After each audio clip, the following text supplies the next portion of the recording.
మాట చదువుకుందామండి. మత్తయి సువార్త 6వ అధ్యాయము 9-10 వచనాలు ఒకసారి చదువుకుందాం.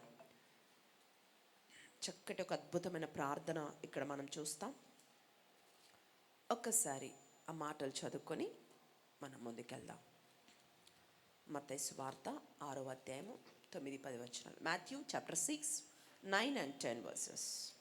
కాబట్టి మీరిలాగున ప్రార్థన చేయండి. పరలోకమందున్న మా తండ్రి, నీ నామం పరిశుద్ధపరచబడును గాక. నీ నామము పరిశుద్ధపరచబడును గాక. నీ రాజ్యము వచ్చును గాక. నీ రాజ్యం వచ్చును గాక. నీ చిత్తము పరలోకమందు నెరవేర్చబడినట్లు, నీ చిత్తము పరలోకములో ఎలా నెరవేర్చబడుతుందో భూమి యందును నెరవేరును గాక. భూమి యందు నెరవేరును గాక. చాలు. దేవునికి స్తోత్రం. చదవబడిన లేఖనం కొరకు ఒక చిన్న ప్రార్థన చేద్దాం. దేవుడి వచనాల ద్వారా మనతో మాట్లాడునట్లు. ఆశ్చర్యకరుడా, జీవాధిపతి, మీకు వందనాలు. ఈ ఉదయకాల సమయంలో మరొక నూతన పునరుద్ధాన దినమును మాకు ఇచ్చినందుకు వందనాలు. నాతో మీరు మాట్లాడండి. వాక్యము మీది, రెండంచుల ఖడ్గం వంటి మీ మాటలు మా జీవితాల్లో గొప్పగా పనిచేయనట్లు సహాయం చేయండి. నిలబడుతున్న నన్ను మీ సిలువ చాటును మరుగు చేసుకొని ఏడంతల ఆత్మతో నన్ను నింపి మీ శైలిలో, మీ స్థాయిలో మా అందరితో మీరు మాట్లాడి మీ నామానికి మహిమ తెచ్చుకోమని నజరేయుడైన యేసుక్రీస్తు శక్తి గల మీ నామంలో అడిగి వేడుకొనుచున్నాము తండ్రి, ఆమేన్. దేవుని నామానికి మహిమ. హల్లెలూయా. సంగమా, దేవుని బిడ్డలారా, కొన్ని శ్రేష్టమైన మాటలు పరిశుద్ధ గ్రంథం నుంచి ధ్యానం చేద్దాం. ఇది ఒక సుదీర్ఘమైన ధ్యానాంశం అండి. సో ఈ ధ్యానాన్ని జాగ్రత్తగా ఆలకిస్తాం. దేవునికి స్తోత్రం. ఇప్పుడు ఒక 2 వచనాలు చదివాం మనం. మత్తయి సువార్త 6వ అధ్యాయము 9-10 వచనాల్లో జనరల్గా ఈ ప్రార్థనను పరలోక ప్రార్థన అంటారు కదా. చదవగా విన్నారా? చదివారా బైబిల్ తెరిచి? చాలాసార్లు చదివిందే కదా, విన్నదే. ఈ ప్రార్థన ఏమంటారండి? పరలోక ప్రార్థన అంటారు. పరలోక ప్రార్థన అంటారు కానీ ఈ ప్రార్థన ఎవరు పరలోకంలో చేయరండి, భూమి మీదే చేస్తారు. అలా చెప్తారు పరలోక ప్రార్థన అని, కానీ ఇదే పరలోకంలో చేయరు, భూమి మీదే చేస్తారు. ఇది హల్లెలూయా. 10వ వచనంలో ఏమన్నాడు అక్కడ? నీ చిత్తము పరలోకములో ఎలా నెరవేరుతుందో భూమి మీద కూడా అలాగే నెరవేరును గాక అన్నాడు. ఆమేన్. అవునా? అయితే పరలోకములో ఆయన చిత్తం ఎలా నెరవేరుతుందో తెలియాలి. ఇప్పుడు ఏమన్నాడు? పరలోకములో ఎలా నెరవేరుతుంది, ఇక్కడ కూడా అలా నెరవేరాలి అన్నాడు కదా. పరలోకంలో ఆయన చిత్తం ఎలా నెరవేరుతుందో తెలియాలంటే అసలు పరలోకంలో ఏం జరుగుతుందో చూడాలి, తెలియాలి మనకి కదా. పరలోకంలో ఏం జరుగుతుందో తెలిస్తే అప్పుడు పరలోకంలో ఆయన చిత్తం ఎలా నెరవేరుతుందో మనకు తెలుస్తుంది. పరలోకంలో ఏం జరుగుతుందో చూద్దామా ఒకసారి? రండి. యెషయా ప్రవచన గ్రంథము 6 అధ్యాయం తీసి 1-8 వచనాలు సహోదరు చదువుతుండగా జాగ్రత్తగా విందాం. యెషయా ప్రవచన గ్రంథం 6వ అధ్యాయం 1-8 వచనాలు. Isaiah chapter 6, 1-8.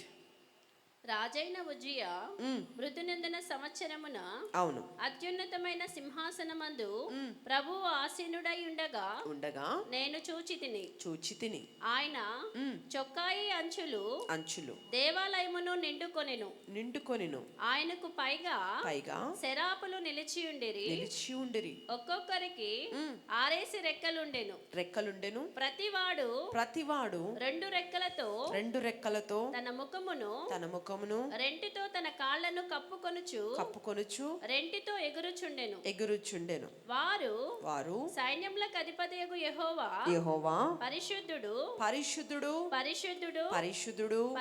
పరిశుద్ధుడు సర్వలోకము ఆయన మహిమతో నిండి ఉన్నదని గొప్ప స్వరముతో గాన ప్రతిగానములు చేయుచుండిరి. వారి కంఠస్వరము వలన గడప కమ్ముల పునాదులు కదులుచు మందిరము ధూమము చేత నిండగా నేను నేను అయ్యో అయ్యో నేను అపవిత్రమైన పెదవులు గలవాడను, అపవిత్రమైన పెదవులు గలవాడను, అపవిత్రమైన పెదవులు గల జనుల మధ్యను నివసించువాడను, నివసించువాడును, నేను నశించి తిని నేను నశించి తిని రాజును ఆ సైన్యములకు అధిపతియునగు యెహోవాను నేను కన్నులారా చూచితిని అనుకొంటిని. కనులారా చూచితను అనుకుంటుని. అప్పుడు ఆ సెరూపులలో ఒకడు తాను బలిపీఠము మీద నుండి కారుతో తీసిన నిప్పును చేత పట్టుకుని నా యొద్దకు ఎగిరి వచ్చి నా నోటికి దాన్ని తగిలించి ఇది నీ పెదవులకు తగిలెను గనుక నీ పాపమునకు ప్రాయశ్చిత్తమాయెను నీ దోషము తొలగిపోయెను అనెను. అప్పుడు నేను ఎవని పంపెదను మా నిమిత్తము ఎవడు పోవునని ప్రభు సెలవీయగా వింటిని. అంతటా నేను చిత్తగించుము నేనున్నాను నన్ను పంపుమనగా చాలు, నన్ను పంపుమనగా. హల్లెలూయా, దేవుడికి స్తోత్రం. రైట్, శ్రేష్టమైన వచనాలు మనం చదివాం. పరలోకములో ఏం జరుగుతుందో ఆ ఇన్సిడెంట్ అంతా ఇక్కడ మనం చదవగలిగాం. దేవుడికి స్తోత్రం. ఇది ఒక సుదీర్ఘమైన ధ్యానాంశం అండి, జాగ్రత్తగా విందాం. హల్లెలూయా. సరే, తలలెత్తి నా వైపు చూస్తే మాటలు వినండి. దైవజనుడైన యెషయా ప్రార్థనలో ఉన్నాడు. ఒకరోజు ప్రార్థనలో ఉన్నప్పుడు ఆయన బలమైన ప్రార్థన చేస్తూ ఆత్మలో పరవశుడై ఉండగా దేవుడు యెషయాకి ఒక మహాదర్శనంను ఆయనకు చూపిస్తూ ఉన్నాడు. ఓకే, ఎవరికి చూపిస్తున్నాడు? యెషయాకి. ఎవరు? దేవుడు. ఓకే, ఆ దర్శనంలో ఎలా కనిపిస్తుందంటే పరలోకం అంతా కూడా తెరవబడగా ఆ పరలోకంలో ఒక దేవాలయం ఉందంట. ఏముంది? ఒక దేవాలయం ఉందంట. ఆ దేవాలయం ఎక్కడుంది? మాట్లాడాలా? ఎక్కడుంది? పరలోకంలో ఉంది. అయితే ఆ పరలోకములో ఆ దేవాలయంలో అత్యున్నతమైన సింహాసనం మీద దేవుడు ఆసీనుడై ఉన్నాడు. హల్లెలూయా. అక్కడ తర్వాత నెక్స్ట్ ఏం జరుగుతుంది? ధూమము చేత మందిరం అంతా కూడా నిండిపోయిందంట. అక్కడ శరాపులు పరిశుద్ధుడు పరిశుద్ధుడని గడప కమ్మలు అదిరిపోయేలాగా గాన ప్రతిగానాలు చేస్తున్నారట. అలా చేస్తున్న ఆరాధనలో పాలు పొందినట్లు యెషయాకి దర్శనం రాగా అలా చేస్తున్న ఆరాధనలో ఆయన ఆరాధన చేస్తున్నప్పుడు అక్కడ వెంటనే ఆయన ఏమంటున్నాడు? అయ్యో, నేను నశించిన వాడినే, నేను కొన్నిసార్లు మహాప్రవక్తని అయినప్పటికీ మనుషుల మధ్య ఉండగా వారి కోపము వారి ఆవేశం నాకు వచ్చేసింది, ప్రభువా నన్ను క్షమించి అంటున్నాడు. ఆరాధనలో అంటే పరలోకపు ఆరాధనలో ఆయన పాలు పొందుతున్నాడు. ఆ ఆరాధనలో ఆయన పాలు పొందుతున్నప్పుడు ఆటోమేటిక్గా తెలియకుండా అయ్యో నేను నశించిన వాడినే అని దేవుడి దగ్గర పశ్చాత్తాపడుతూ ఉన్నాడు. అక్కడ మనుషుల మధ్య నేను ప్రవక్తనే, నేను దేవుడి బిడ్డనే అయినప్పటికీ కొన్నిసార్లు మనుషుల మధ్య నేను నివసిస్తుండగా వారి కోపము వారి ఆవేశం అంతా కూడా నాకు వచ్చేసింది, కాబట్టి ప్రభా నన్ను క్షమించన అక్కడ అడుస్తూ ఉన్నాడు, ఏడుస్తున్నాడు. ఆ టైంలో అక్కడ ఏం జరిగింది? ఆ శరాపుల్లో ఒకడు వచ్చేసి అక్కడ బలిపీఠం మీద ఉన్న అగ్నిని తీసుకొచ్చి యెషయా పెదవులకు తగిలించాడట. యెషయా పెదవులకు తగిలించగానే ఏమంటున్నాడు? ఆ తగిలించి కాల్చి ఈ అగ్ని నీలోకి వచ్చింది కాబట్టి నీలో ఉన్న పాపములు క్షమించబడ్డాయి అన్నాడు. వెంటనే అమ్మయ్య బ్రతికిపోయాను అని అనుకుంటుండగానే వెంటనే ఒక వాక్ వినిపిస్తుంది. ఏమని? ఎవరు నా నిమిత్తం వెళ్తారు అని సింహాసనం మీద నుండి ఒక పెద్ద ఉరుము వంటి స్వరముతో ఒక మాట వినిపిస్తుంది. నా నిమిత్తము ఎవరు వెళ్తారు అనగానే వెంటనే అంటున్నాడు, చిత్తగించుము ప్రభా, నేను వెళ్తాను. హల్లెలూయా. ఇది అక్కడ జరిగిన స్టోరీ. హల్లెలూయా. చూడండి, ఇప్పుడు ఇదంతా ఎక్కడ నెరవేర్చబడుతున్నది? పరలోకములందు నెరవేరుతున్న చిత్తం, దేవుని చిత్తం అనండి. యేసయ్య ఏమన్నాడు? ఇలాగే భూమి మీద నెరవేరాలి అని ప్రార్థించండి అన్నాడు. ఆమేన్. పరలోకములో దేవుని చిత్తం ఎలా నెరవేరబడుతుందో ఇలాగే భూమి మీద కూడా నెరవేరాలి. పరలోకములో ఆయన చిత్తం ఎలా నెరవేరబడుతుంది? అలాగే ఎక్కడ నెరవేరబడాలంట? భూమి మీదనే. పరలోకములో ఏం జరుగుతుందో తెలియకపోతే, చూపించకపోతే మనం ఎలా తెలుసుకుంటాం? అందుకే ముందే బయలుపరిచి యెషయా గ్రంథంలో రాయించి పరలోకంలో ఎలా జరుగుతుందో భూమి మీద కూడా అలాగే ప్రతి మందిరంలో, ప్రతి సంఘంలో, ప్రతి ఇంటిలో దేవుడి చిత్తం నెరవేరాలి అని మనం ప్రార్థించాలంట. దేవుడికి స్తోత్రం. ఇప్పుడు చెప్పండి, పరలోకంలో అత్యున్నతమైన స్థానంలో ఎవరున్నారు? యేసుక్రీస్తు ప్రభు ఉన్నాడు. అవునా? ప్రభు అంటే ఎవరు? ప్రభు అంటే ఎవరు? ప్రభు అంటే వాక్యము. 1 కొరింథీ పత్రిక 3:18 ఉంటుంది, 3:17 ఉంటుంది. ఏముంటుందండి? ప్రభువే ఆత్మ అని ఉంటుంది. ఆమేన్. ప్రభుకు ఆత్మ చేత, ఆత్మయగు ప్రభు చేత అని ఉంటుంది. ఆ మాటలు తర్వాత చదువుకోండి. 1 కొరింథీ పత్రిక 3:17-18 ప్రభువే ఆత్మ అని ఉంటుంది. హల్లెలూయా, దేవుడికి స్తోత్రం. ప్రభువే వాక్యం అని ఉంటుంది. హల్లెలూయా, హల్లెలూయా. ఇప్పుడు అంటే సంఘములో అత్యున్నతమైన స్థానములో ఎవరుండాలి? వాక్యము, ఆత్మ. హల్లెలూయా. ఇప్పుడు సంఘములో వాడబడే వారి కంటే, దైవజనుల కంటే పై స్థానం ఎవరిది ఉండాలి? దేవుని వాక్యము, దేవుని ఆత్మ. హల్లెలూయా. దేవుని ఆత్మదే పై స్థాయి అయి ఉండాలి. దేవుడికి స్తోత్రం. అందుకే ఈరోజు మెసేజ్ ఆఫ్ ద టైటిల్ ఏంటంటే, సంఘములో గొప్ప స్థానము ఎవరికి? హల్లెలూయా. చాలామంది స్థానం కొరకు వెంపర్లాడుతూ ఉంటారు, కానీ అసలు సంఘంలో ఎవరు గొప్ప స్థానంలో ఉంటారు, అసలు గొప్ప స్థానం ఎవరికి ఇవ్వాలి అనేది మనం ఈరోజు తెలుసుకుందాం. దేవుడికి స్తోత్రం. హల్లెలూయా. సంఘంలో ఏముండాలంటే మొదటిగా ఆత్మ నడిపింపు ఉండాలండి. ఎక్కడైతే దేవుని ఆత్మకు, దేవుని వాక్యముకు స్థానము లేదో అక్కడ మనం ఉండకూడదు. ఆ సంఘంలో మనం ఉండకూడదు. అర్థమైందండి? దేవుడు వాక్యముకు, దేవుడు ఆత్మకు ఎక్కడ స్థానము లేదో ఆ సంఘములో మనము ఉండకూడదు. హల్లెలూయా. ఈ లోకానికి యేసుక్రీస్తు ప్రభు శరీరధారిగా ఈ లోకానికి వచ్చాడు. అవునా? అవును కదా? హల్లెలూయా. అయితే ఆయన శరీరధారిగా రాకముందు ఆయన ఎవరు? వాక్యము. అర్థమైందా అండి? హల్లెలూయా. ఈ సృష్టిని సృష్టించింది ఎవరు? వాక్యము. నిర్మించింది ఎవరు? వాక్యము. నిర్వహిస్తుంది ఎవరు? వాక్యమే. అర్థమైందండి? యూదులేమో వాక్యం మాది మాది అంటున్నారు, కానీ ఎప్పుడైతే ఆ వాక్యము శరీరధారిగా వారి మధ్యలోకి వచ్చినప్పుడు ఆ వాక్యాన్ని వారు అంగీకరించాల. యేసుక్రీస్తు ప్రభుని వారు అంగీకరించాల, తృణీకరించారు. మరలా తీసుకెళ్లి శిలువకు అప్పగించేశారు. ఎవరు? యూదులు. హల్లెలూయా. అత్యున్నత స్థానం ఎవరికి ఉండాలి సంఘంలో?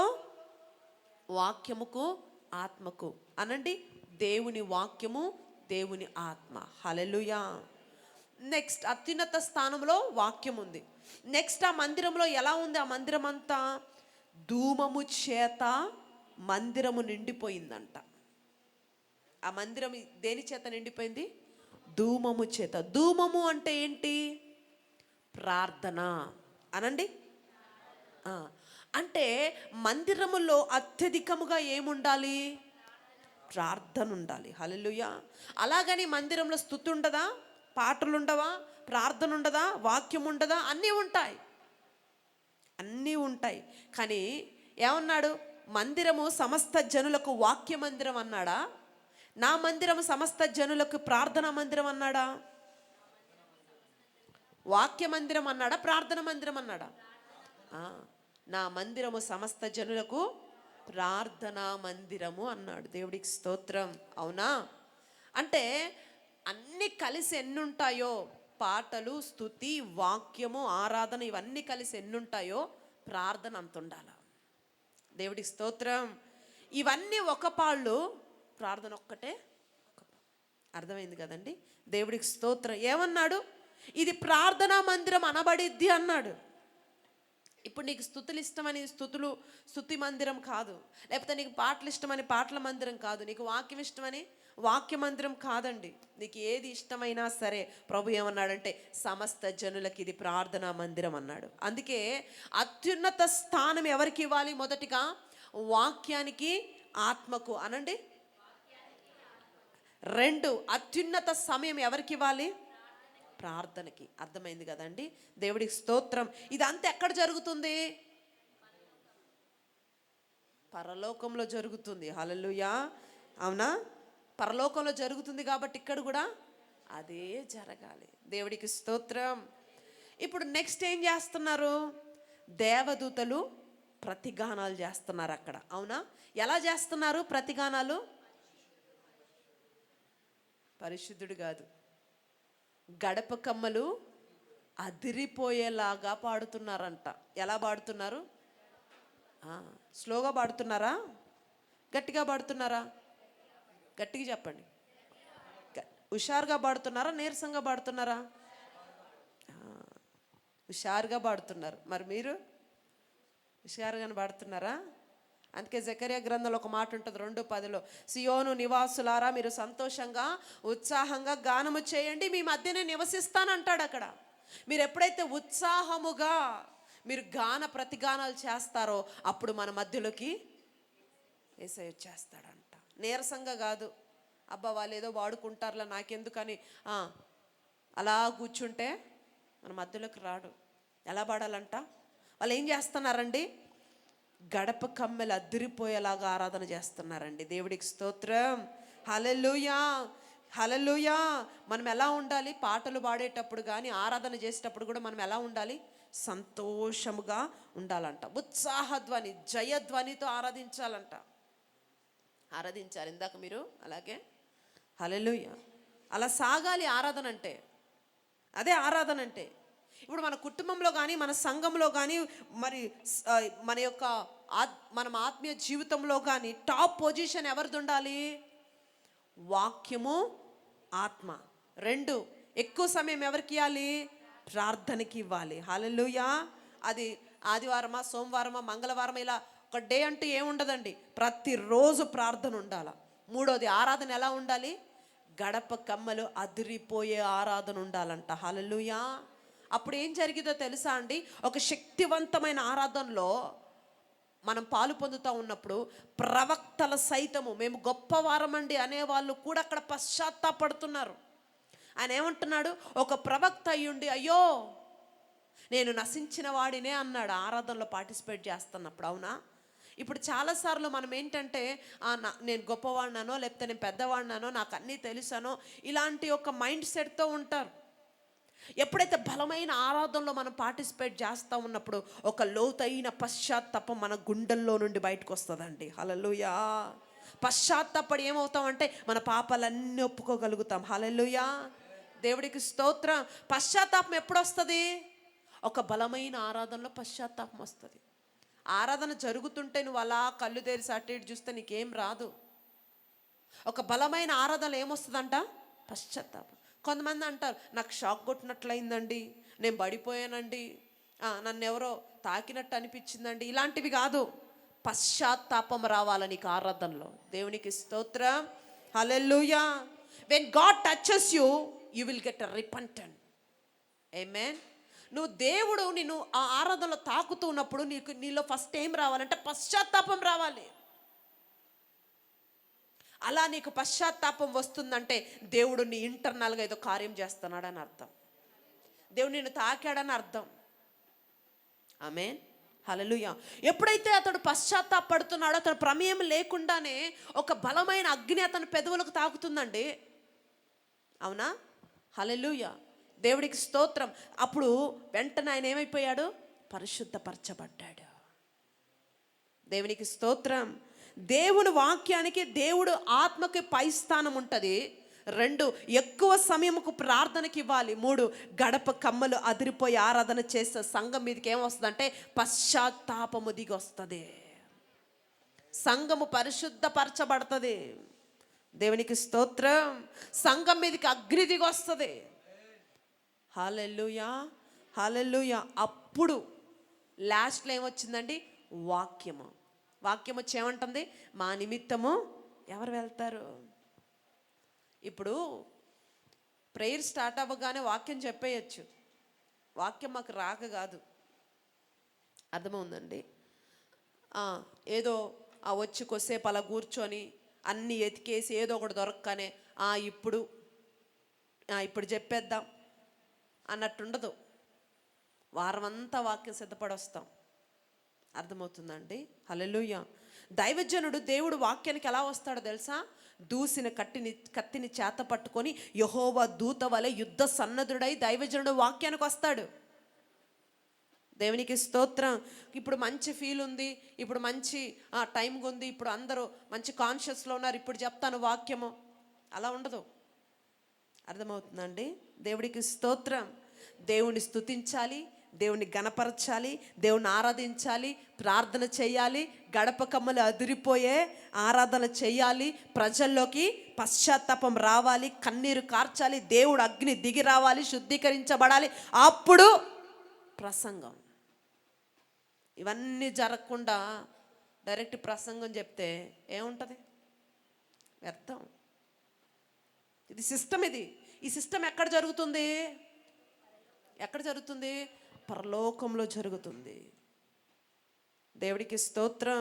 ఇదేదో మేము కనిపెట్టిన సిద్ధాంతం కాదు, మేము కనిపెట్టిన సిస్టమ్ కాదు ఇది. అర్థమవుతుందండి?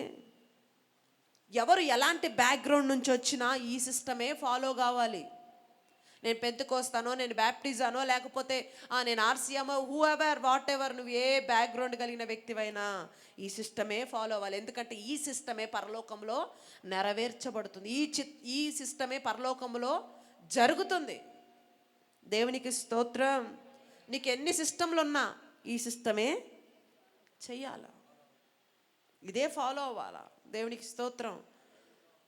దాదాపు 12 గోత్రాల ప్రజలు, 30 లక్షల మంది జనం. కానీ ఏంటండి, ఒకటే మన్నా, ఒకటే బండలో నీళ్ళు, అంతే. మేము పెద్దోళ్ళం కదండి, మేము పెద్ద గోత్రం కదండి, మేము మంచి గోత్రం కదండి, మేము వాళ్ళే తాగమండి, వాళ్ళే తినమండి, వాళ్ళే ముట్టుకోమండి. ఏం లేదు అక్కడ. నువ్వే గోత్రమైనా, ఏ కులమైనా, ఏదైనా సరే, ఒకటే మన్నా, ఒకటే బండలో నీళ్ళు, అంతే. అవే ఇచ్చాడు అక్కడ. దేవునికి స్తోత్రం. లాస్ట్కి వాక్యం వచ్చి ఏమంటుంది? నా నిమిత్తం ఎవరు వెళ్తారు? ఆ మాటతో, మన తీర్మానంతో ఆరాధన ముగించాల. దేవునికి స్తోత్రం. ఈ క్రమం అంతా ఎక్కడ జరుగుతుందండి? పరలోకంలో ఒక దేవాలయం ఉందంట, ఆ దేవాలయంలో ఈ క్రమం జరుగుతుంది. ఇలాగే ప్రతి చర్చిలో జరగాలని, ప్రతి ఇంటిలో జరగాలని దేవుడు కోరుకుంటున్నాడు. దేవుడికి స్తోత్రం. మీరేమంటారు? అంతేనా? అలాగే జరగాల? ఒప్పుకుంటున్నారా? అంగీకరిస్తున్నారా? అంగీకరిస్తే ఏమనాలి? ఆమేన్, హల్లెలూయా. పరలోకములో దేవుడి చిత్తం ఎలా నెరవేరుతుందో అలాగే భూమి మీద కూడా నెరవేరాలి. ప్రతి సంఘములో, ప్రతి కుటుంబంలో కూడా నెరవేరాలంట. మిమ్మల్ని ఒక ప్రశ్న అడిగినా, అత్యున్నతమైన సింహాసనం మీద దేవుడు ఆసీనుడై ఉన్నాడా లేదా? ఉన్నాడు. పరలోకములో ఎవరున్నారు?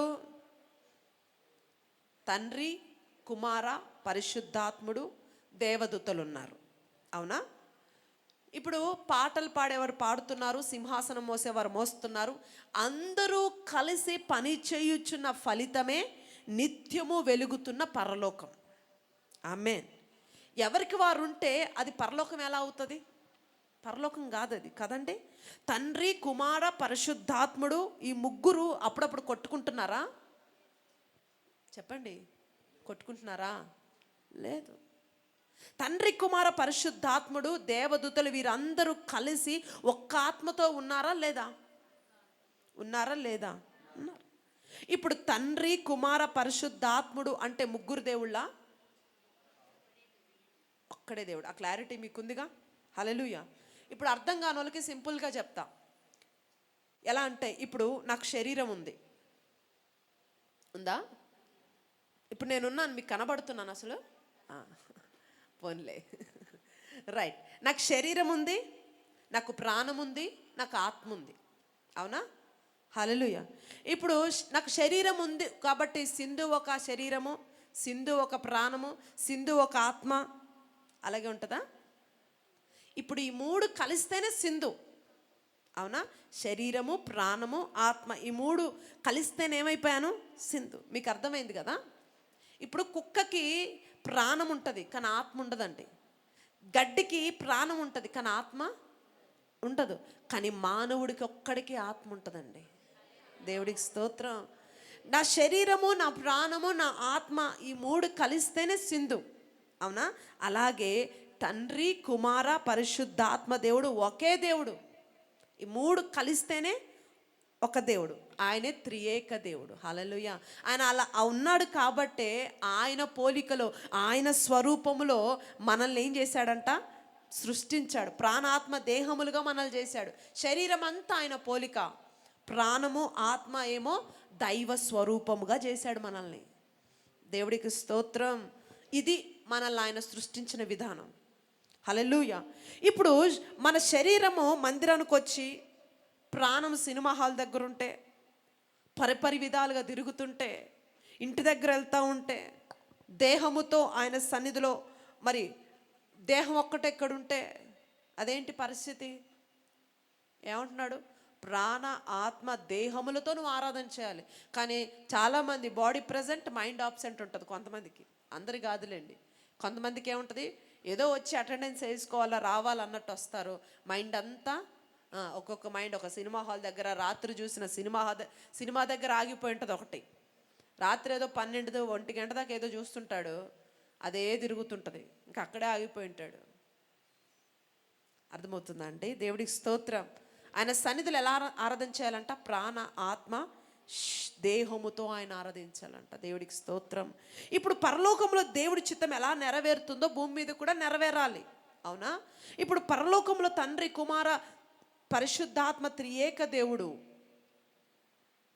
పరలోకంలో ఎవరున్నారు? తండ్రి, కుమార, పరిశుద్ధాత్ముడు, దేవదూతలు. ఓకే. మరి సంఘములో ఎవరుంటారు? కాపరి, పెద్దలు, యవ్వనస్తులు, చిన్నపిల్లలు. అంతే కదా? అంతేనా కాదా? ఇంకేమైనా డిఫరెంట్ ఉంటుందా? అంతేనా?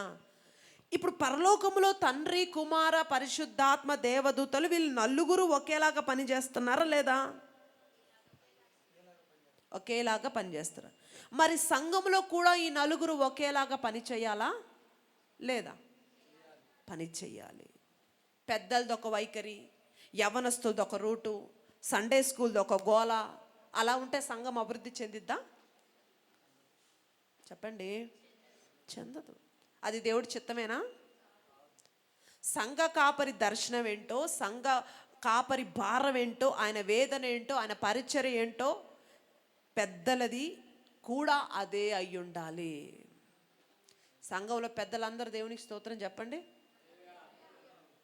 మిగతా వాళ్ళు పెద్దలు కాదా? సంఘంలో పెద్దలందరూ దేవునికి స్తోత్రం చెప్పండి.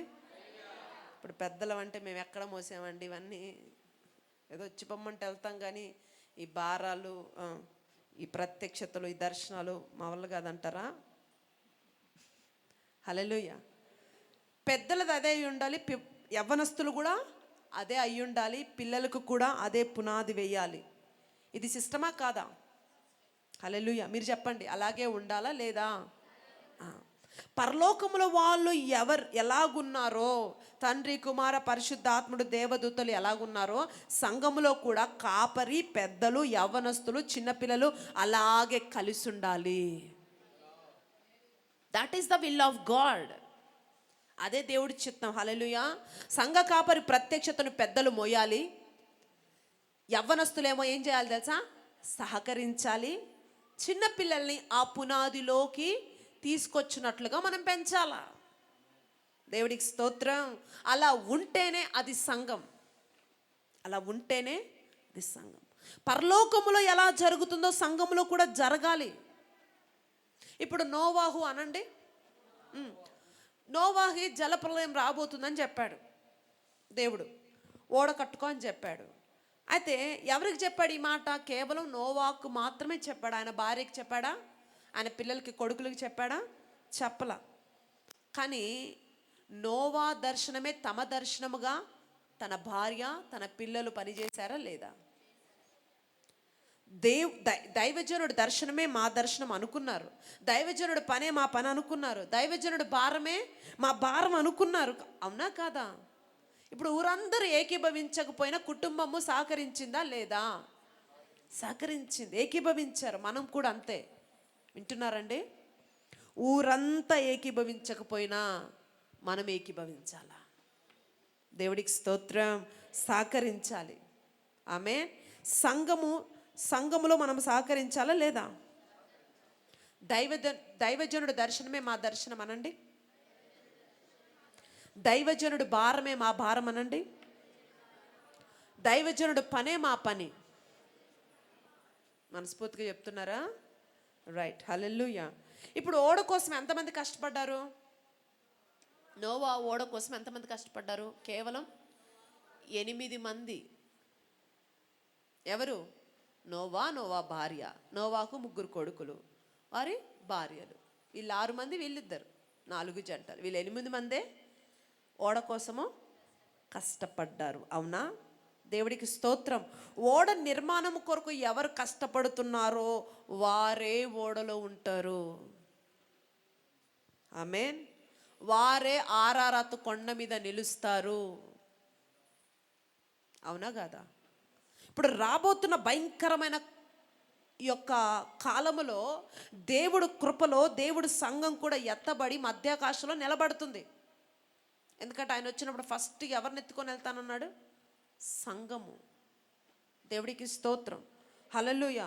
టీవీగా చక్కగా మధ్యాకాశంలో సంఘము ఎత్తబడగలదు. అయితే ఆ ఎత్తబడే క్రమంలో ఎవరు సంఘము కొరకు ప్రయాస పడతారో వారు మాత్రమే ఎత్తబడతారంట. దేవుడికి స్తోత్రం. ఇప్పుడు ఎలీషా గొప్ప దైవజనుడా కాదా? గొప్ప దైవజనుడు కదా, మంచి అభిషేక్తుడు. ఇప్పుడు అటువంటి అభిషేక్తుడిని దేవుడు గొప్ప స్వరముతో పిలిచాడా? ఎలీషాని గొప్ప స్వరముతో దేవుడు పిలిచాడా?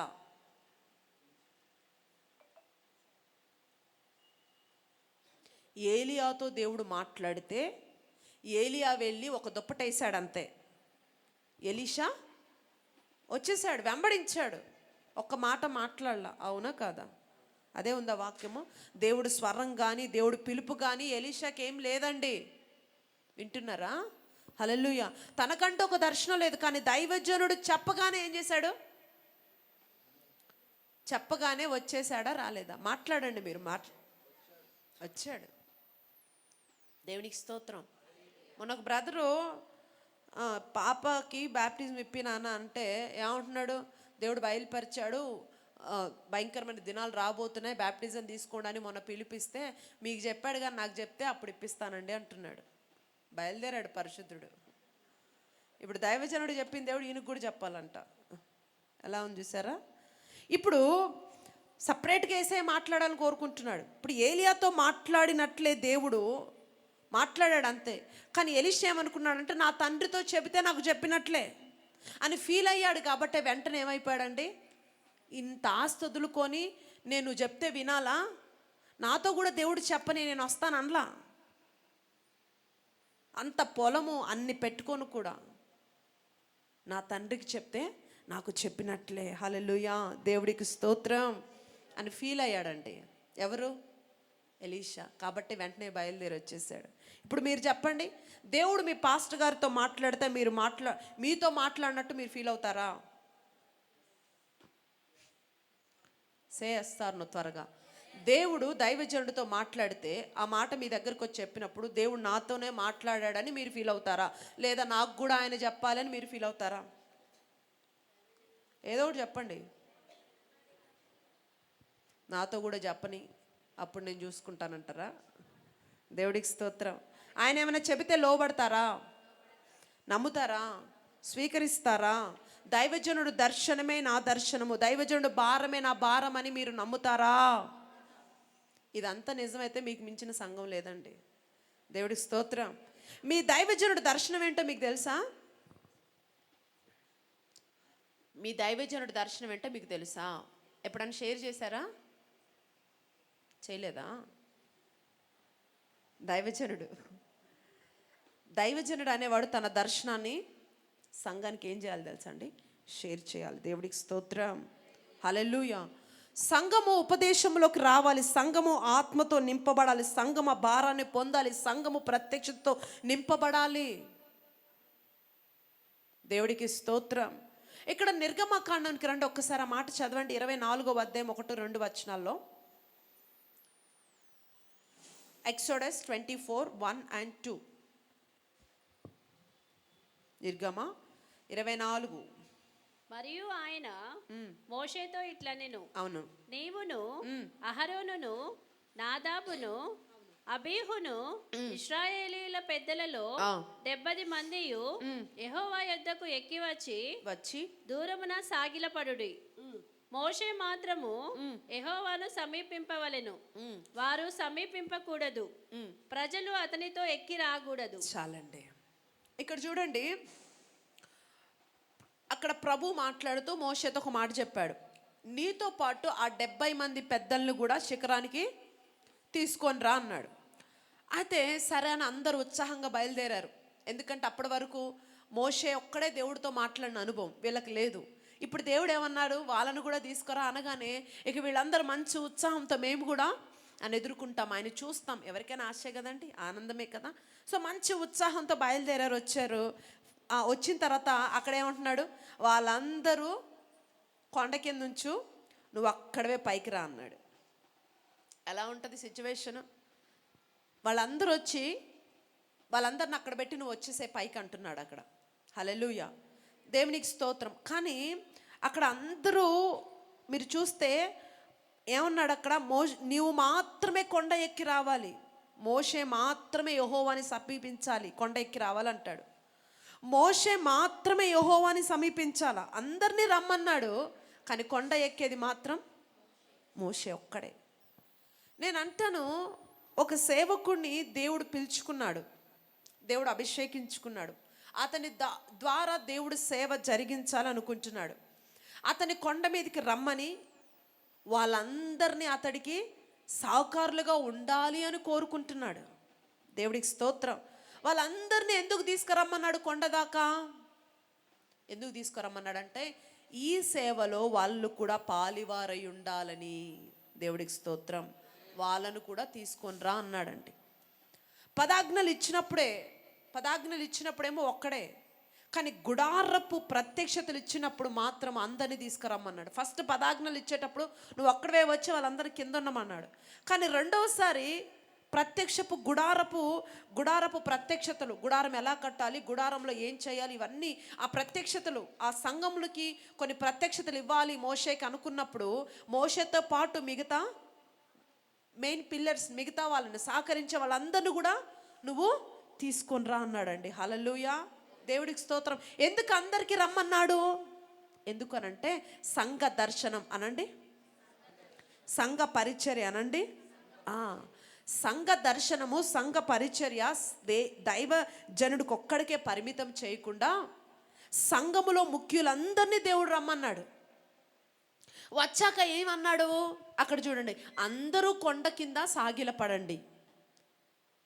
ఇప్పుడు నేను అక్కడ ఎవరిని మెచ్చుకుంటానంటే చూడండి, వాళ్ళందరూ నిజంగా అండి, వాళ్ళలో మెయిన్ ప్రధాన యాజకులుగా అహరోను ఉన్నారు, హూరు ఉన్నారు, మెయిన్ వాళ్ళందరూ ఉన్నారు. వాళ్ళందరూ నేను మెచ్చుకుంటా, ముఖ్యంగా అహరోను మెచ్చుకుంటా. ఎందుకంటే కొంతమంది అంటారు, ఇప్పుడు అయ్యగారు ఎప్పుడు మమ్మల్ని మీటింగ్ తీసుకెళ్తారండి, కానీ ఎప్పుడు ఆయనే పైకి ఎక్కుతారు, మమ్మల్ని మాత్రం ఎప్పుడు చెప్పండి కిందే. ఆయన ఒక్కడే స్టేజ్ మీదకి ఎక్కుతాడండి, మమ్మల్ని ఎప్పుడు కూడా స్టేజ్ మీదకి పిలవడండి. ఇది అక్కడ సిస్టమ్ అంటారు కొంతమంది. అర్థమైందండి? నేనేమంటానంటే మనల్ని ఆయన ఎంత ప్రేమించినా, మనల్ని ఆయన ఎంత గౌరవించినా, మన స్థాయి మనం తెలుసుకోవాలి. దేవుడికి స్తోత్రం. ఇప్పుడు నేను ఉన్నానండి, కొన్నిసార్లు మేము ఇద్దరం కలిసి ఒక మీటింగ్కి వెళ్తూ ఉంటాం, కొన్ని చోట్లకి ఇద్దరం కలిసి వెళ్తూ ఉన్నప్పుడు సమ్ టైం పాస్టర్ గారిని ఒక్కరినే స్టేజ్ మీదకి పిలుస్తూ ఉంటారు. ఇప్పుడు నేను కిందే మామూలుగా ఉంటాను. ఇప్పుడు నేను అదేంటండి, నేను ఆరాధన చేస్తాను, వాక్యం చెప్తాను, నాకు అన్నీ తెలుసు, నన్ను స్టేజ్ మీదకి పిలవరే అని అంటే అది కరెక్ట్ సిస్టమ్ కాదు. అర్థమైందండి? సిస్టమ్ ఒప్పుకోదు అది.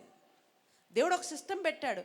కొన్ని ఆధిక్యతలు దైవజనుడికే ఉంటాయి, అభిషేకించమన్న వాడికి, పిలుచుకున్న వాడికే ఉంటాయి.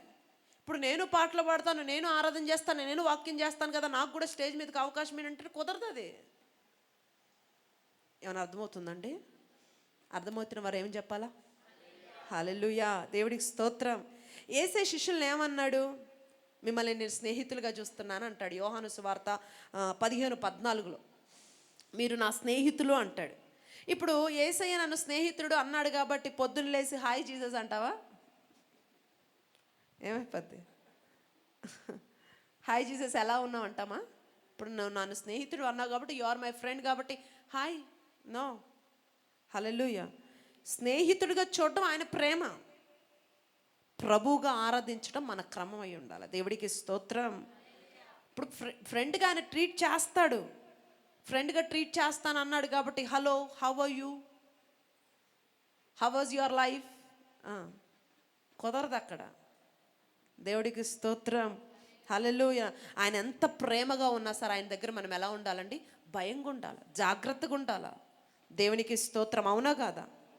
ఇప్పుడు మీకు ₹1,00,00,000 మాట చెప్తా, వింటారా? ఎన్ని రూపాయలు? ₹1,00,00,000 రావు కానీ ₹1,00,00,000 మాట చెప్తా.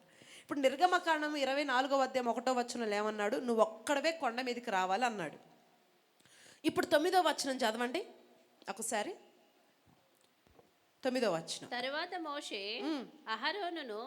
అహరోను నాదాబు అబీహు ఇశ్రాయేలీల పెద్దలలో 70 మంది ఎక్కిపోయి ఇశ్రాయేలీల దేవుని చూచి. బాబా ఒక్కసారి గట్టిగా చప్పట్లు కొడతారండి. దేవునికి స్తోత్రం. హల్లెలూయా. ఇప్పుడు ఆ 21వ అధ్యాయం 1వ వచనంలో సాగిల పడిన వారిని అలాగే వదిలేశాడండి దేవుడు? వదల్లా. ఈ రోజు కాకపోతే ఏ రోజుకైనా నువ్వు దేవుడు మాటకు లోబడ్డావు గనక, దైవజనుడి స్థానాన్ని గౌరవించావు గనక, ఇజ్రాయేలులో పెద్దవాడి అయినప్పటికీ నువ్వు సాష్టంగా పడిపోయావు కాబట్టి నీదైనా ఒకరోజు ఖచ్చితంగా దేవుడికి అనుగ్రహిస్తాడు. దేవుడికి స్తోత్రం. నీకు కూడా దేవుడు ఒక మంచి సమయము, ఆధిక్యత, అవకాశం ఖచ్చితంగా దేవుడు అనుగ్రహిస్తాడు. హల్లెలూయా. నీ దగ్గర కూడా ఒకరోజు దేవుడు పిలుపు వస్తుంది, నీ వద్ద కూడా ఒకరోజు దేవుడు ఏర్పాటు వస్తుంది. దేవుడికి స్తోత్రం. అక్కడ అహరోను నాదాబు 70 మంది కూడా వచ్చేయండిరా మీరు కొండ మీదకి అంటున్నాడు అక్కడ. దేవుడికి స్తోత్రం. ఆమెన్. ఎంత ప్రేమ గల దేవుడు అండి. నేనేమంటానంటే ఎవరు లోబడతారో, ఎవరు అప్పగించుకుంటారో, ఎవరు సాగిల పడతారో, ఎవరు తగ్గుంటారో వాడిని నిశ్చయంగా ఆయన వదిలిపెట్టడండి. హల్లెలూయా. వాళ్ళు తగ్గించుకున్నందుకు, లోబడినందుకు మోషే మాత్రమే ఎక్కదగిన సీనాయి కొండకి 70 మందిని కూడా దేవుడు ఎక్కిచ్చేశాడండి. దేవుడికి స్తోత్రం. దానికి ముందు ఒక చిన్న టెస్ట్ ఏం జరిగింది? మీరు ఎక్కడే ఉండండి, ఆయన ఒక్కడే వస్తాడు అన్నాడు. కానీ వాళ్ళు ఏమాత్రం సనుక్కోవాలి, ఇంత దానికి మమ్మల్ని అంత దూరం ఎందుకు? ఇప్పుడు మనలాగా వెహికల్స్ లేవుగా, ఎంతో దూరం నడిచి ఆ కొండ దగ్గరికి రావాలి. అంత ప్రయాసపడి వచ్చిన తర్వాత మీరు ఎక్కడే ఉండండి మేము పైకి వెళ్తామంటే ఎలా ఉంటుంది కదా? చాలా బాధగా ఉంటుంది. కానీ వాళ్ళు ఎక్కడ కూడా ఆ బాధపడడం కానీ, నీరసించిపోవడం కానీ, సనుక్కోవడం కానీ ఏమి చేయలేదంట. వాళ్ళు తను తగ్గించుకొని దైవజనుడు మాటకు లోబడి, ఇంత మాత్రానికి మోషే ఎందుకు మమ్మల్ని తీసుకొచ్చావు? నువ్వేంటే పని లేనోడు కాబట్టి నడుస్తూ వెళ్తావు, ఇంత దూరం నేను నడిచి వచ్చాను, ఇప్పుడేమి ఇక్కడ కూర్చోమంటున్నావు? నీకేమైనా న్యాయమా? ఎవ్వరు అనలేదండి, తగ్గించుకున్నారు, దైవజనుడు మాటకు విలువిచ్చారు. వెంటనే దేవుడికి వచ్చేపటికి ఏమన్నాడు? మోషే తీసుకొచ్చాయి మనోళ్ళందరినీ. హల్లెలూయా. దేవుడికి స్తోత్రం. మోషే మాత్రమే ఎక్కదగిన కొండకి ఆ 70 మందిని కూడా ఎక్కించాడండి.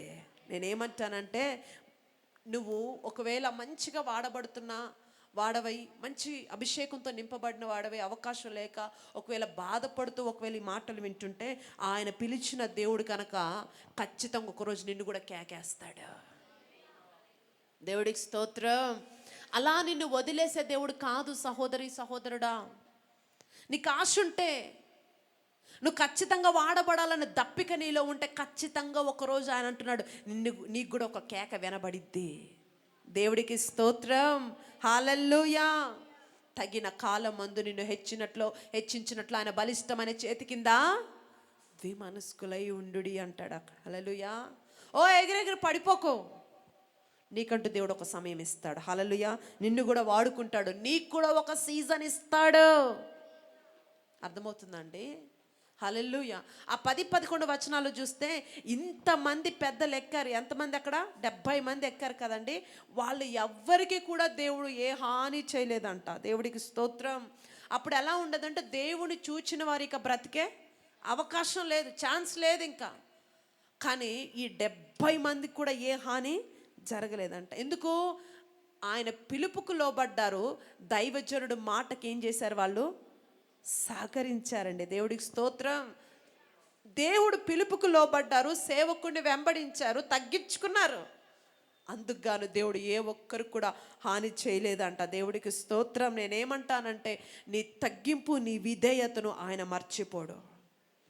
నీ టాలెంట్ కంటే నీ విధేయతను మెచ్చుకునేవాడు ఆయన. కొంతమంది నా టాలెంట్ ఇది, నా టాలెంట్ అదని చెప్పేస్తూ ఉంటారు. కానీ మన దేవుడు మన టాలెంట్స్ కంటే కూడా ఫస్ట్ మన విధేయతను ఆయన మెచ్చుకుంటాడంట. దేవుడికి స్తోత్రం. హల్లెలూయా, హల్లెలూయా. బైబిల్ గ్రంథంలో హెబ్రీ పత్రిక 13:17లో ఒక మాట ఉంటుంది, మీ పై నాయకుడు మీకు మీ ప్రతి ఆత్మకి లెక్క ఒప్ప చెప్పవలసిన వాడై ఉన్నాడు.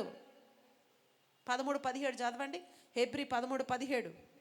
మీ పైన నాయకులుగా ఉన్నవారు లెక్క ఒప్ప చెప్పవలసిన వారి వలె మీ ఆత్మలను కాయుచున్నారు. చాలండి. ఎలా గాయిస్తున్నారంట వాళ్ళు? ఇక్కడున్న మీ అందరి ఆత్మలకు, మీ ఆత్మీయ జీవితానికి ఎవరు లెక్క అప్ప చెప్పాలి? ఎవరు? మీ సంఘ కాపరి.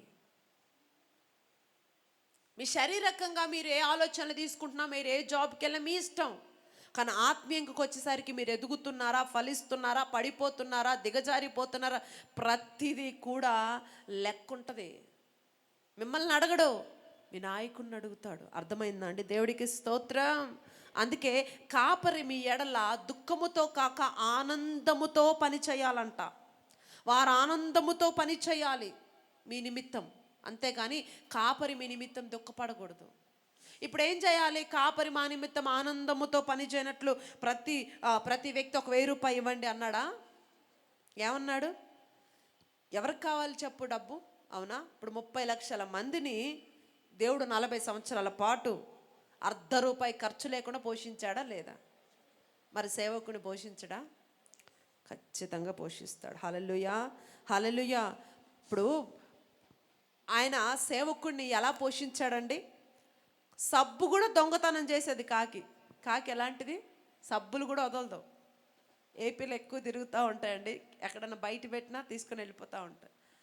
సబ్బును కూడా వదలని పిసనారి కాకిని ప్రతిరోజు మాంసం ఇచ్చిపోయేలాగా దేవుడు కాకిని వాడుకున్నాడు. హల్లెలూయా. ఒక పిసనారి కాకిని. అవునా? దేవుడికి స్తోత్రం. నేనేమంటానంటే సేవకుడు పోషణ నిమిత్తం ఏమి టెన్షన్ లేదు. దేవుడు అతన్ని ఎలాగైనా వాడుకుంటాడు, ఎలాగైనా పోషిస్తాడు. అది పెద్ద సబ్జెక్టే కాదు. ఇప్పుడు నువ్వు చందా ఎంత ఇస్తున్నావు అనేది పాయింట్ కాదు, నువ్వు సేవకుడికి ఎంత లోబడుతున్నావు అనేది పాయింట్. అక్కడ సంఘానికి వస్తున్నప్పుడు నువ్వు ఎంత ఇస్తున్నావు, నువ్వు ఏం చేస్తున్నావు అనేది ఇక్కడ ఇంపార్టెంట్ కాదు, నువ్వు ఎంత లోబడుతున్నావు అనేది ఇంపార్టెంట్. దేవుడికి స్తోత్రం. వారు దుఃఖముతో కాక ఆనందముతో పని చేయాలి అంటే వారి మాట విని నువ్వు లోబడాలి. ఏమైనా అర్థమవుతుందా అండి? ఇప్పుడు పాస్టర్ గారు ఎప్పుడు హ్యాపీగా ఫీల్ అవుతారు. ఎప్పుడు హ్యాపీగా ఫీల్ అవుతారు? ఇప్పుడు నీ దశమ భాగానికి ఇంకో 50 కలిపిస్తేనా? మీ సేవకుడు ఎప్పుడు మిమ్మల్ని బట్టి హ్యాపీ ఫీల్ అవుతాడు? ఎప్పుడైతే ఆయన మాటకు మీరు విధేయత పడి ప్రతి పని ఆయన దర్శనాన్ని పంచుకొని మీరు ముందుకెళ్తారో ఖచ్చితంగా మీ సేవకుడు మిమ్మల్ని బట్టి సంతోషపడతాడు. అవునా? ఇప్పుడు ఆయన నీ టాలెంట్ కాదు కావాల్సింది, నీ విధేయత కావాలి. ఇప్పుడు ఆయన మీరు బాగుపడాలని ఏడవాలి, కానీ మీరేదో చేస్తున్నారని మిమ్మల్ని బట్టి దేవుడి సన్నిధిలో ఆయన ఏడవకూడదండి. మీ నిమిత్తం ఎలా ఆడవాలో తెలుసు ఆయన? అయ్యా నా బిడ్డలను ఆశీర్వదించండి, నా బిడ్డలు పడిపోతున్నారు, నా బిడ్డలు దీవించండి అని ఈ రీతిగా ఆయన ఏడవాలి తప్ప, అయ్యా వారి సేవలు ఇలా ఆటంకంగా మారారు, ఇలా చేస్తున్నారని ఈ వర్షన్లో ఆయన ఏడవకూడదు. అది మనకు మంచిది కాదు. దేవునికి స్తోత్రం. హల్లెలూయా. ఇప్పుడు నాకు ఎంత ఇష్టమో ఆ మాట, ఆ 70 మందిని కూడా దేవుడు ఎక్కిచ్చేసాడంట కొండ. హల్లెలూయా. తగ్గించుకున్న వాడిని, ఓర్చుకున్న వాడిని, లోబడిన వాడిని ఖచ్చితంగా ఇవాళ కాకపోతే రేపైనా దేవుడు తప్పకుండా ఒక ఉన్నతమైన స్థానంలో నిలబెడతాడండి. హల్లెలూయా. నువ్వు అనుకుంటుండొచ్చు, ఇంతగా తగ్గించుకుంటున్నాను, ఇంతగా ఓర్చుకుంటున్నాను, ఇంత చేస్తున్నాను, అయినా నాకు ఫలితం లేదు. No problem. ప్రభు మాట్లాడుతున్నాడు ఈరోజు. ఎంతగానో తగ్గించుకున్నావో, ఎంతగానో విధేయత చూపించావో, ఎంతగానో లోబడ్డావో ఖచ్చితంగా ఇవాళ కాకపోయినా రేపైనా నిశ్చయముగా నీవు కూడా ఒక మంచి స్థాయిలో దేవుడు నిన్ను కూడా నిలబెడతాడు. హల్లెలూయా. ఎందుకంటే మన దేవుడు అన్యాయస్తుడు కాదు. ఆమేన్. హల్లెలూయా. సేవకుడు ఆనందంగా ఉండాలంటే లోబడాలని చదువుకున్నాం కదా. అసలు సేవకుడిని చూస్తున్నప్పుడు మనకి ఎలాంటి ఫీలింగ్ వస్తుంటుంది? ఒకసారి ఆ మాట చదవండి. నిర్గమకాండం 4వ అధ్యాయం 14వ వచనం. 4:14 త్వరగా. ఆయన ఆ, మోషే మీద కోపపడి కోప్పడి లేవీయుడగు నీ అన్న అయిన అహరోను లేడా అతడు బాగుగా మాటలాడగలడని నేను ఎరుగుదును. ఎరుగుదును. ఇదిగో అతడు నిన్ను ఎదుర్కొని వచ్చుచున్నాడు. అతడు నిన్ను చూచి తన హృదయమందు సంతోషించును. చాలండి. హల్లెలూయా. జనరల్గా కొంతమందిని చూస్తున్నప్పుడు విపరీతమైన కోపం వచ్చేస్తుంటుంది, అసహ్యం వస్తుంటుంది, చిరాకు వస్తుంటుంది కదా. అవునా కాదా? Yes or no? ఇప్పుడు మీ దైవజనుడు మీరు మీ దైవజనుడు చూస్తున్నప్పుడు మీకు ఎలాంటి ఫీలింగ్ వస్తుంటుంది? ఇక్కడ నిర్గమకాండంలో మోషే ఎవరు? దైవజనుడు, నాయకుడు కదా. అహరోన్ ఎవరు? ఇతడికి ప్రవక్తగా, సేవకుడుగా వచ్చినవాడు అహరోన్. అయితే మోషే దైవజనుని చూడగానే అహరోను హృదయం అట చాలా సంతోషంగా ఉందంట.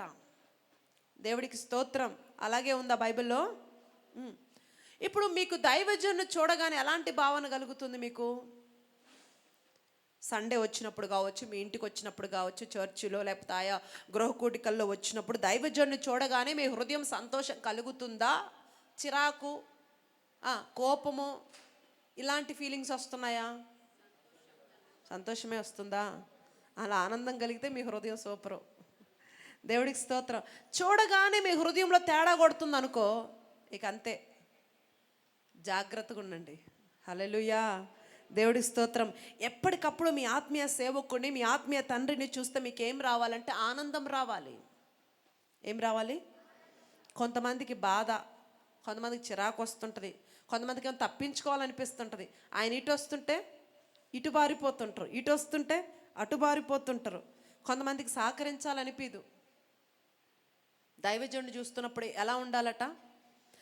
ఇప్పుడు దేవుడు మన హృదయాన్ని బట్టో లేకపోతే దేవుడు ఆశీర్వాదాలు ఎలా, ఏ పరిస్థితిని బట్టి అంటే అక్కడ అంటున్నాడు మన హృదయాన్ని బట్టే మన జీవితంలో ఆశీర్వాదాలు వస్తాయి. నీ టాలెంటు, నీ క్వాలిటీస్ అన్నిటిని బట్టి కాదు, నీ హృదయం ఎలా ఉంది, దట్స్ ఇట్. దేవుడికి స్తోత్రం. హల్లెలూయా. అహరోను దైవజనుడు చూడగానే, మోషేని చూడగానే అహరోను కంట విపరీతమైన సంతోషం అనిపిస్తుందంట. మరి మీకు సండే చూస్తున్నప్పుడు ఆనందంగా ఉంటుందా? దైవజనుడు చూస్తున్నప్పుడు మళ్ళీ ఒక కోటేసుకొచ్చాడు రా, కోట్లన్నీ దగ్గరే ఉన్నాయి, వేసుకునే కోట్లు ఉన్నాయి కానీ డబ్బులు లేవులండి. ఏం టెన్షన్ పడకండి. దేవుడికి స్తోత్రం. హల్లెలూయా.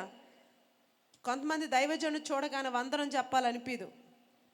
చర్చికి వెళ్తారు, కనీసం దైవజనుడిని విష్ చేయకుండా వెళ్ళిన వాళ్ళు ఎంతోమంది ఉంటారు. విష్ చేసి వెళ్తావా నువ్వు? అలవాటు ఉందా నీకు?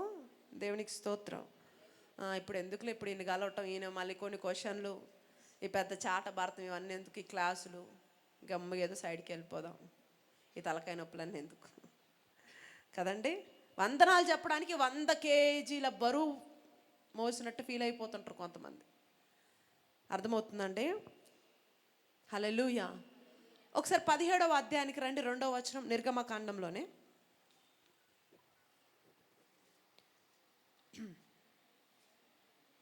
17:2 72.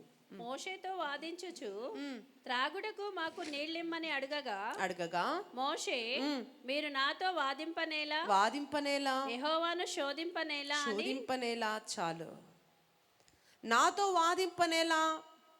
ఇప్పుడు 12 చదవండి, అలాగే కిందకు వచ్చి 12 చదవండి. మోషే చేతులు బరువెక్కగా వారు ఒక రాయి తీసుకుని వచ్చి అతడు దాని మీద కూర్చుండుటకై దాన్ని వేసిరి. అహరోను హూరులు ఒకడు ఈ ప్రక్కన ఒకడు ఆ ప్రక్కన అతని చేతులను ఆదుకొనగా అతని చేతులు సూర్యుడు అస్తమించే వరకు నిలుకడగా ఉండెను. చాలండి. హల్లెలూయా. ఇప్పుడు ఏం చేస్తున్నారు వీళ్ళు? తలెత్తిన వైపు చూస్తే మాటలు వినండి. తాగడానికి నీళ్ళు లేవు. ఇప్పుడు ఆ టైంలో ఆ విషయాన్ని మోషే దృష్టికి తెస్తే సరిపోద్దయ్యా, నీళ్ళు లేవు అని. కానీ వీళ్ళు ఏం చేస్తున్నారంట? ఇప్పుడు ఆయన నీళ్లు లేవంటే ఆయన ఏదో ప్రార్థన చేస్తాడు, దేవుడు వెంటనే నీళ్ళు ఇచ్చేస్తాడు, నీళ్ళు తాగొచ్చు, హ్యాపీ ఫీల్ అయిపోవచ్చు, అంతే కదా. కానీ వీళ్ళు ఏం చేస్తున్నారు? మోషేతో వాదిస్తున్నారంట. వాదించారు అనండి. ఇప్పుడు మోషేని వారేం అవమానించలా, ఏదో దెబ్బలాడలా, ఏదో కొట్లా, కానీ ఏం చేశారు? ఆర్గ్యుమెంట్, వాదించారు. దానికి మోషే ఏమన్నాడు?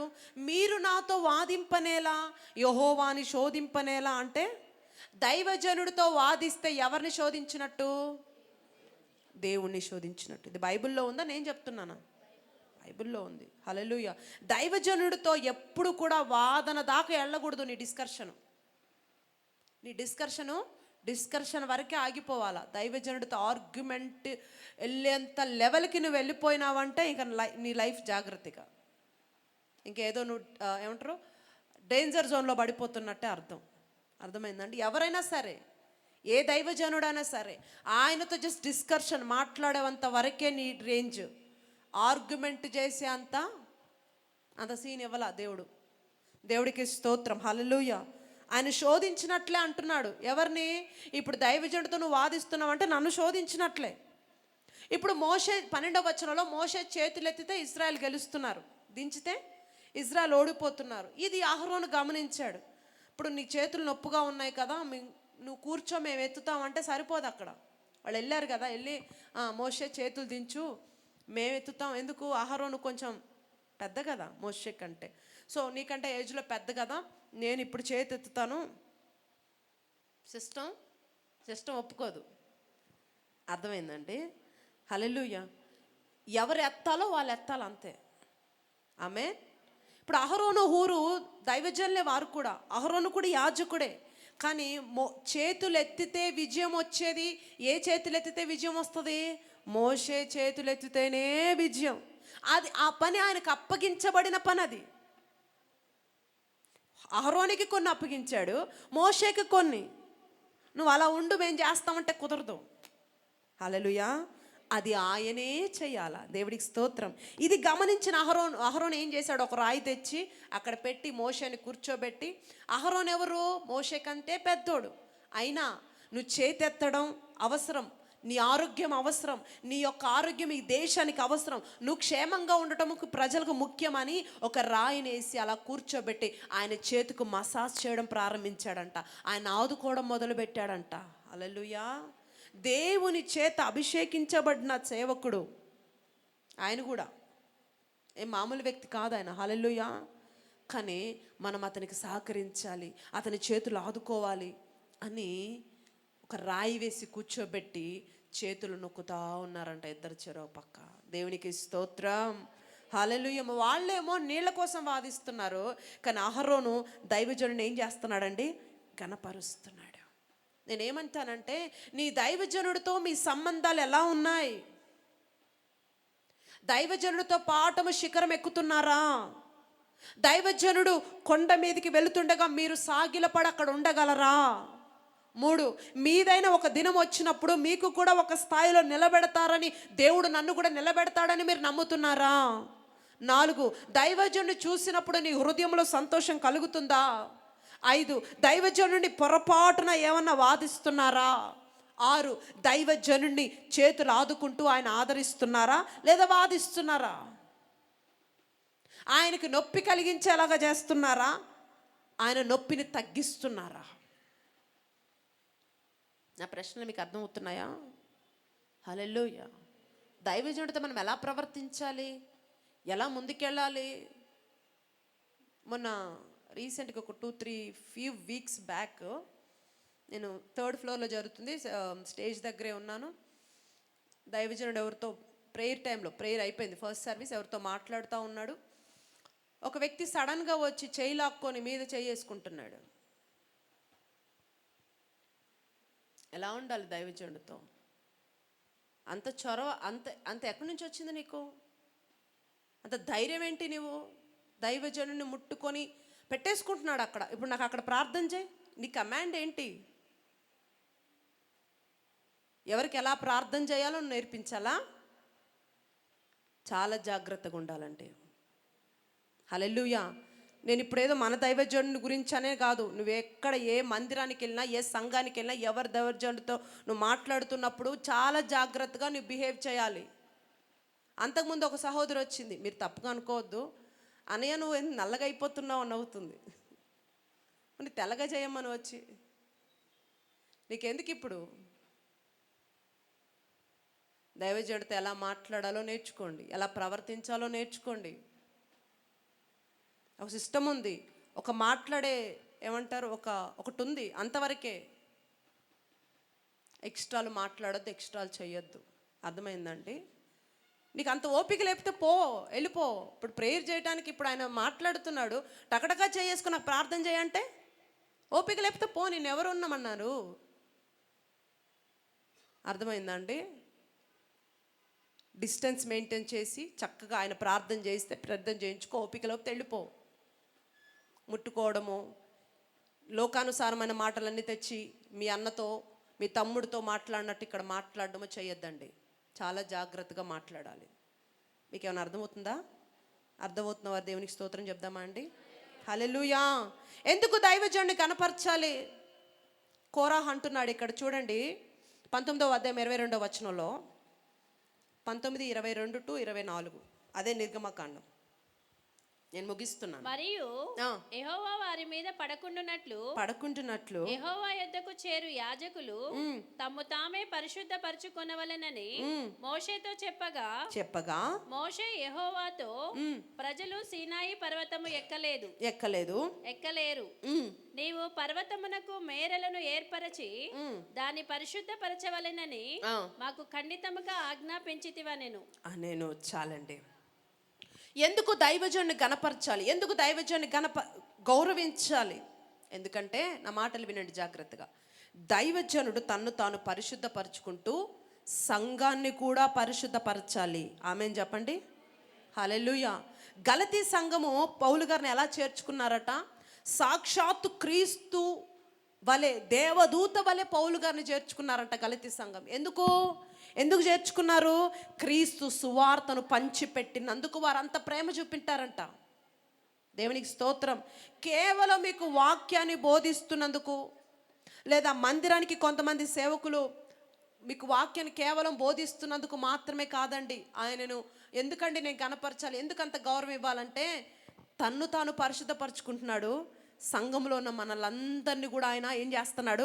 పరిశుద్ధపరిచి శ్రేష్టమైన సంఘముగా, శ్రేష్టమైన వధువుగా మార్చి ఆయన సన్నిధిలో మనల్ని నిలబెట్టడానికి ఆయన మన కొరకు ప్రయాసపడుతున్న వ్యక్తిగా ఉన్నాడు. కాబట్టి సేవకుని మనం గణపరచాలి, గౌరవించాలి. దేవునికి స్తోత్రం. హల్లెలూయా, హల్లెలూయా. దైవజనుడు వాక్యము ద్వారా మనల్ని పోషిస్తూ పరిశుద్ధపరిచే పరిచర్లో ఉన్నాడు కాబట్టి, మిమ్మల్ని సిద్ధపరిచే పనిలో ఉన్నాడు కాబట్టి సేవకుని ఏం చేయాలట? ప్రేమించాలి, గౌరవించాల. దేవుడికి స్తోత్రం. పోషిస్తున్నాడు మిమ్మల్ని ఆత్మీయంగా, మీ కొరకు ప్రార్థిస్తున్నాడా, వధువుగా మిమ్మల్ని సిద్ధపరుస్తున్నాడా? That's why. దేవునికి స్తోత్రం. సేవకుడికి లోబడాలి, సేవకుడికి అప్పగించుకోవాలి. అప్పుడు రాకడకు పెళ్లి కుమార్తెగా మనల్ని సిద్ధపరుస్తాడు. దేవుడికి స్తోత్రం. ఇదంతా ఎందుకు చెప్తున్నానంటే, ఎలాంటి కోఆర్డినేషన్ పరలోకంలో ఎలాంటి కోఆర్డినేషన్ ఉందో భూమి మీద సంఘంలో కూడా అలాగే ఉండాలన్నాడు. అవునా? హల్లెలూయా. అవునా కాదా? యాజకులు, పెద్దలు అందరూ కలిసి ఎలా వెళ్ళారో, ఏ స్థానంలో ఉన్నారో, ఎవరు ఏ స్థానంలో ఉన్నారో, ఎవరు కూర్చున్నారో, ఎవరు సాగిలపడ్డారో, ఎవరు నిలబడ్డారో, ఎవరు ఆదుకున్నారో, ఇవన్నీ మీకు చూపెట్టాను. విన్నారా? ఎవరు ఆదుకున్నారు, ఎవరు సాగిలపడ్డారు, ఎవరు గణపరిచారు, ఎవరు దైవజనుడు సంతోషంగా ఉన్నారు, ఇవన్నీ ఈరోజు మీ ముందు పెట్టాను. దేవుడికి స్తోత్రం. హల్లెలూయా, హల్లెలూయా. మన సంఘం కూడా అలాగే ఉండాలి. ఆమేన్. హల్లెలూయా. అలాగే ఉంటే మనము కూడా మహిమలో ఉంటాం. దేవుడికి స్తోత్రం. మనము కూడా ఆ క్రమాల్లోకి రాగలిగితే మనకు కూడా దేవుడు ఆ గొప్ప స్థాయిని దేవుడు అనుగ్రహిస్తాడు. దేవుడికి స్తోత్రం. హల్లెలూయా. దైవజనుడే రావాలా, దైవజనుడు ఎక్కాలంటే లేదండి. మనం అప్పగించుకుంటే, మనము లోబడితే, మనము సరిగ్గా ఉంటే, మనం ఆ క్రమంలో నడుస్తుంటే నిశ్చయముగా దైవజనుడికి ఏ స్థాయి ఇచ్చాడో, దైవజనుడికి ఎలాంటి స్థితి ఇచ్చాడో అదే స్థితి, స్థాయిని, ఉన్నతమైన శ్రేష్టమైన వాటిని దేవుడు నీకు కూడా బహుకరిస్తాడు. దేవుడికి స్తోత్రం. హల్లెలూయా. ఈ వాక్యాన్ని మీరు నమ్ముతున్నారా? అంగీకరిస్తున్నారా? పాటిస్తారా? నమ్మకంగా అప్పగించుకుంటారా? అలాగైతే లేచి ప్రార్థన చేద్దాం. పరలోకములో దేవుడి చిత్తం ఇలా నెరవేరుతుంది. భూమి మీద కూడా ఇలాగే నెరవేరాలి, మన సంఘంలో నెరవేరాలి, మన ఇంట్లో నెరవేరాలి అని దేవుడు కోరుకుంటున్నాడు. ఇదే చిత్తం మన జీవితాల్లో నెరవేర్చబడినట్లు ఒక చిన్న ప్రార్థన చేయండి. నువ్వు నమ్మితే, ఈరోజు దేవుడు నీతో మాట్లాడాడు అని నమ్మితే, నువ్వు అంగీకరిస్తే, నువ్వు పాటించాలని మనసులో నువ్వు ఇష్టపడితే, నమ్మకంగా దేవుడికి అప్పగించుకో. ఈరోజు పరిశుద్ధుడా, మహోన్నతుడా, మీకు వందనాలయ్యా. ఈ ఉదయం మాతో మాట్లాడావు, మీకు స్తోత్రాలు. నిజమే, అలాంటి ఒక వాక్యము, అలాంటి ఆత్మతో నింపబడిన కృప అయా, గడపకమల అదిరిపోయే ఆరాధనలో మేము పార్టిసిపేట్ చేయాలి. అలాగే దైవజనుడు పార్ట్ ఏంటి, అతను మేము ఎలా గౌరవించాలి, ఎలా మేము ముందుకెళ్ళాలి, ఇవన్నీ మాతో మాట్లాడినందుకు కృతజ్ఞతలు. ఈ యొక్క చిత్తము పరలోకంలో నెరవేరుతుండగా ఇది కూడా భూమి మీద నెరవేర్చబడాలని మీరు చిత్తమై ఉన్నారు. అవును ప్రభా, ఇలాంటి మీ చిత్తాన్ని మేము నెరవేరుస్తూ మీ రాజ్యంలో పాలిభాగస్తులు మేము ఉండటానికి కృప చూపమని, మీ శక్తిని, మీ కృపను మాకు దయచేసి మంచి క్రియలు మాలో పెట్టి దేవా, సంఘంలో అంటగట్టబడే పాత్రగా మమ్మల్ని నిలబెట్టి స్థిరపరిచి బలపరచమని నజరేయుడైన యేసుక్రీస్తు శక్తి గల మీ నామములో అడిగి వేడుకొని కృపను, సమాధానాన్ని, అభిషేకాన్ని, నూతన వరములను, నూతన అభిషేకాన్ని సన్నిధిలో నుండి మేము పొంది ఉన్నాం తండ్రి. ఆమేన్, ఆమేన్. దేవుడు మీతో మాట్లాడుంటే గట్టిగా చప్పట్లు కొట్టి దేవుని మహిమ